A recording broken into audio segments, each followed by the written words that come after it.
Tiniyak ng Department of Health ang kahandaan ng bansa laban sa Nipah virus.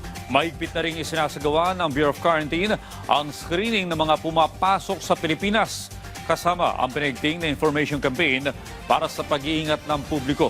Yan ang ulat ni Gab Villegas. Naka-alerto ang DOH Bureau of Quarantine sa mga protocol at mga gabay mula sa World Health Organization kontra Nipah virus at iba pang sakit.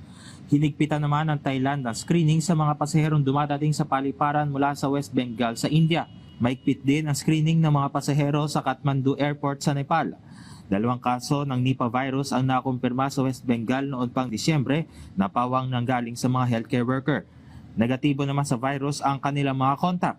Bagamat wala pang international recommendation para sa paghihigpit sa paglalakbay, ipinatutupad na ang proactive border screening bago pa maglakbay. Online declarations naman ay ang on-arrival thermal scanning. Nagpapakalat na rin ang DOH-BOQ ng informational materials tungkol sa Nipah virus. Ang impormasyon tungkol sa mga karaniwang sintomas tulad ng lagnat, sakit ng ulo, paghihirap sa paghinga.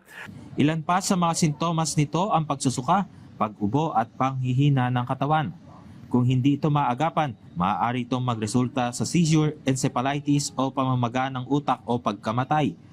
Kabilang din sa impormasyon na ipinababatid sa publiko ang paraan kung paano na ipapasa ang sakit o pagkahawa. Ito ay ang direktang pakikipag-ugnayan sa mga nahawaang paniki, baboy o kontaminadong prutas. Pinapayuhan din ang publiko na hugasan mabuti ang pagkain at prutas bago kainin at umiwas sa lugar na pinamumugaran ng paniki. Samantala, wala pang bakuna o gamot para sa Nipah virus. Gab Villegas para sa Pambansang TV sa Bagong Pilipinas.